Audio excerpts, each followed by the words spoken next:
اور نکالنا میں پہلے بھی بتا چکا ہوں، اس پہ میں بہت ڈیٹیل میں نہیں جانا چاہتا کہ دیکھیں ایک اسٹیبلشمنٹ اگر چاہے آپ کو نکالنا تو کتنی دیر لگے گی.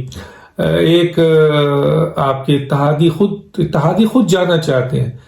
آپ تو شکر ادا کریں اسٹیبلشمنٹ کا کہ ان کی بنیاد پہ وزراء استعفیٰ دینا چاہتے ہیں. 4-5 نام میرے پاس 4-5 نام ہیں، میں لینا نہیں چاہتا. انہوں نے ریکویسٹ کی ہے کہ ہمارا نام مت لیجیے گا، اور وہ کہتے ہیں ہماری ریزگنیشن تیار ہے، صرف مثلا سسٹم ہمیں اجازت دے دے. تو کہنے کا مطلب یہ ہے کہ جی ان کی تو مہربانی ہے اور آپ ان کو دھمکی دے رہے ہیں. تو آپ کہہ رہے ہیں کہ جی میں خطرناک ہو جاؤں گا. تو بڑی اہم ترین آپ کو میں بات بتانے جا رہا ہوں. یہ جو دھمکی عمران خان نے دی، اس سے پہلے ہی میں نے ایک ویلاگ کیا تھا، شاید آپ کو وہ ویلاگ آپ نے سنا ہوگا. اس میں ہم نے کہا تھا کہ عمران خان صاحب سیف پیسج مانگ رہے ہیں. عمران خان کو پتہ چل چکا ہے کہ یہ حکومت چلانا ان کا بس کا کام نہیں ہے. عمران خان کو پتہ چل چکا ہے کہ جتنا بھی اقتدار کے مزے لوٹے ہیں ان میں بہت بڑے بڑے کرائم ہو گئے ہیں، کرپشن ہو گئے ہیں، اور ابھی وہ اس پوزیشن پہ نہیں ہے کہ ان چیزوں سے بھی جو ہے وہ لڑائی مول لیں، کئی اور محاذ کھول لیں. ان کو پتا ہے کہ یہ سب پکڑ دھکڑ ہوگی.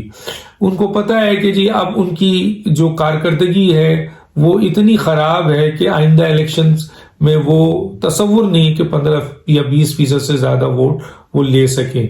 یعنی تقریباً کوئی 15-20 سیٹ ان کو شاید مل جائے، وہ بھی بہت بڑی بات ہے. اگر کسی نے ان کا الیکٹیبل نے ان کا ٹکٹ لیا، اب تو کوئی ٹکٹ لینے والا بھی نہیں. تو ان کو یہ سب چیزوں کا اندازہ، ان کی پارٹی ان کو چھوڑ چکی ہے، ان کے فاؤنڈر ممبر ان کی گرد گھیرا تنگ کر چکے ہیں فورن فنڈنگ کیس کے حوالے سے. تو عمران خان صاحب کو یہ اندازہ ہو چکا ہے کب تک ان لوٹو، شیخ رشید اور فواد چودھری پہ وہ چلتے رہیں گے. تو اب وہ چاہتے ہیں کہ ان کو سیف پیسج دیا جائے تاکہ وہ اس حکومت سے، اس ملک سے نکلنے. اب انہوں نے حکومت نہیں کرنی.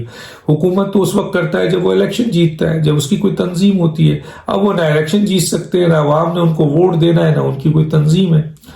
تو وہ چاہتے ہیں کہ جو کچھ بھی کیا ہے اب اس کو مٹی پاؤ، یاد ہے آپ کو شجاعت صاحب کہتے ہیں مٹی پاؤ کر کے ان کو نکال دیا جائے. تو عمران خان سیف پیسج مانگ رہے ہیں، اور اس پیسج کے حوالے سے یہ دھمکی بھی اسی پیسج کا حصہ تھا کہ اگر مجھے پیسج دے دو نہیں تو میں بہت خطرناک ثابت ہوں گا. کیونکہ عمران خان صاحب کی ایک بڑی خوبی ہے جو لوگ جانتے ہیں، ان کو میں بھی تھوڑا بہت جانتا ہوں، وہ دھمکی دیتے ہیں لیکن جب کوئی دھمکی میں نہیں آتا ہے ان کے تو وہ پھر پاؤں پکڑ لیتے ہیں، پھر وہ کمپرومائز کرتے ہیں، پھر وہ لیٹ جاتے ہیں. یہ ان کا آج سے نہیں، بہت قریب ترین ان کے لوگ یہی کہتے ہیں، ہمیں ہی بتایا، اور ہم نے بھی بہت سی چیزوں میں دیکھا کہ وہ بڑی بڑی دھمکی دیتے ہیں. اور دھمکی وہ اس وقت دیتے ہیں یا تو ان کو کیا کہتے ہیں پیچھے کوئی بہت بڑی طاقت ہوتی ہے، یا انہوں نے کوئی چیز مانگ رہی ہوتی. تو آج ان کے پیچھے بڑی طاقت تو نہیں ہے، آج وہ کوئی چیز مانگ رہے ہیں. تو کیا مانگ رہے ہیں؟ اس سے سیف پیسج مانگ رہے ہیں کہ ان کو نکلنے دیا جائے. اب ان کے پاس پتہ ہے ان کو کہ ان کا گیم ختم ہو چکا ہے. تو عمران خان کی دھمکی کے پیچھے وہ عمران خان کی ریکویسٹ ہے کہ مجھے سیف پیسج دیا جائے تاکہ میں نکل جاؤں، اور میں ان احتساب کا اور جو 3.5-4 سال میں نے اس ملک میں کیا ہے اس کی جو چارج شیٹ بنے گی وہ بہت خطرناک بنے گی. تو اس سے بچنے کے لیے وہ چاہتے ہیں کہ وہ نکل جائے.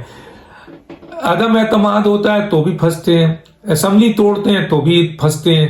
تو گویا یہ سارا کام ان کا اس لیے پریشر ہے، دھمکیاں اس لیے کہ ان کو سیف پیسج دے دیا جائے. اب سیف پیسج ان کو ملتا ہے یا نہیں ملتا ہے یہ تو اس ملک کے سسٹم بتائے گا، اس ملک کے کرتے دھرتا بتائیں گے، قانون اور آئین بتائے گا. ایون اپوزیشن بھی اس سلسلے میں کیا کہتی ہے کہ بھائی پھینکو ان کو اور نیا الیکشن کرا دو، یہ ان کا پوائنٹ ہے، ان تک یہ بات جائے گی. تو کیا کہتے ہیں، بظاہر میری سمجھ میں جو آتا ہے وہ یہ آتا ہے کہ عمران خان صاحب کو شاید سیف پیسج نہ ملے، بلکہ عمران خان صاحب کے لیے سب کا یہی ہوگا کہ وہ احتساب کے اس راستے سے جو انہوں نے بنایا ہے اگر وہ اس میں سے گزر گئے تو بہت تباہی ہوگی. تو وہ تو انتقامی احتساب ہے، تو ایک نارمل احتساب سے گزرے. لیکن کچھ لوگ یہ ضرور چاہیں گے، میں آج آپ کو بتا دیتا ہوں، کہ عمران خان صاحب کو سیف پیسج دیا جائے اور عمران خان صاحب نکل جائیں، کیونکہ بہرحال وہ ایک پرائم منسٹر ہیں اور اس حوالے سے ان کے پاس چند اہم چیزیں تو ہیں جس سے شاید قومی راز تو افشا نہ ہو کیونکہ ان کو تو اس میں شامل ہی نہیں کیا گیا ہے، لیکن چند اہم لوگوں کے راز ضرور افشا ہو جائیں. یاد رکھیے گا، یہ میں بہت اہم بات بتا رہا ہوں. تو وہ چند لوگ جو ہیں وہ یہ چاہیں گے کہ ان کو سیف پیسج دیا جائے اور عمران خان صاحب چلے جائیں. یہ تھی ایک بات. دوسری جو امپورٹنٹ بات ہے وہ یہ ہے کہ میں پھر کہہ رہا ہوں کہ ثاقب نثار 3 کیس میں اس وقت عدالت میں جو ہے وہ ان کی شمولیت ہو چکی ہے، یعنی ان کا 3 کیس کھل گیا ہے اور عدالت میں ہے، اور جو اس میں پروسیڈنگ ہو رہی ہے اس میں یہ پھنستے جا رہے ہیں اور ثاقب نثار صاحب کو عدالت میں آنا ہوگا. آپ یہ دیکھیں کہ پھر حکومت نے، کیونکہ ثاقب نثار کو پتہ ہے یہ حکومت جب تک ہے اس وقت تک ان کو پروٹیکشن ہے. اس کی مثال میں دیتا ہوں کہ قائمہ کمیٹی نے ثاقب نثار کو بلایا ہے تو اسپیکر آڑے آ گئے کہ نہیں جی ثاقب نثار کو نہ بلائے. جب آپ کی کیا رشتہ داری ہے؟ جب آپ کے رانا شمیم کو بلا رہی ہے قائمہ کمیٹی اور دوسری لوگوں کو بلا رہی ہے، کسی کو بھی بلا رہے، اس کا استحقاق ہے. پارلیمنٹ بہت بڑی جگہ ہوتی ہے، اس پہ اسپیکر جو ہے وہ روڑے کیوں اٹکا رہا ہے؟ اس لیے کہ قائمہ کمیٹی میں اگر یہ آئے اور ثاقب نثار بیٹھے تو ادھڑ دیے جائیں گے، اور ادھڑیں گے تو کون اس میں آئے گا؟ جو بینیفیشریز ہیں یہی لوگ، جو حکومت ہے، عمران خان ہے، اسد قیصر ہے، وہ سب سامنے آئیں گے.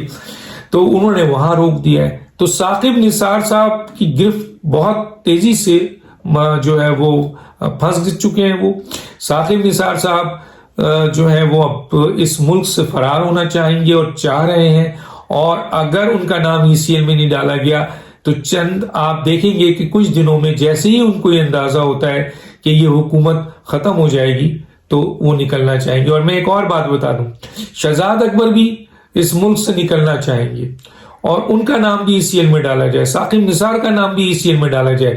یہ پاکستان کی عوام کا مطالبہ ہے کیونکہ ان دونوں کے اوپر سنگین الزامات ہیں، ان دونوں کے اوپر سنگین ترین الزامات ہیں، اور ان سنگین ترین الزامات سے ان کا ٹرائل ہونا چاہیے.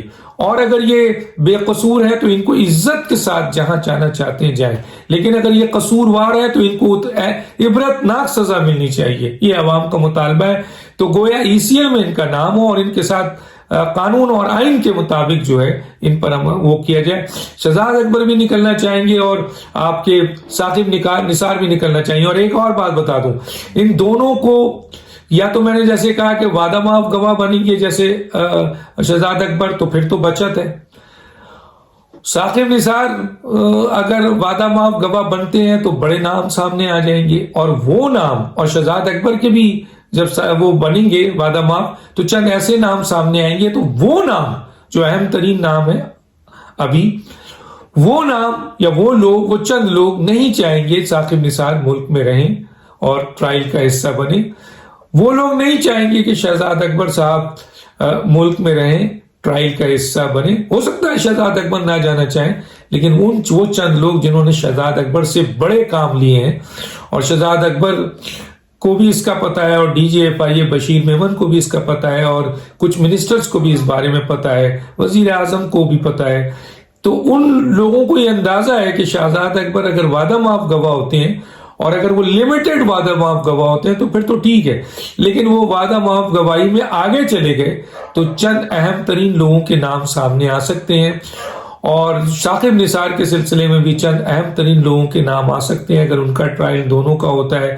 تو میرا اپنا یہ خیال ہے، جو لوگوں سے میں بات کر رہا ہوں، اہم ترین لوگوں سے، وہ بھی یہ کہہ رہے ہیں کہ ثاقب نثار اور شہزاد اکبر اس ملک میں رہ کر وعدہ معاف گواہ بنے، اس سے زیادہ ان کے لیے کوشش کی جائے گی کہ ان کو ملک سے باہر فرار کرا دیا جائے.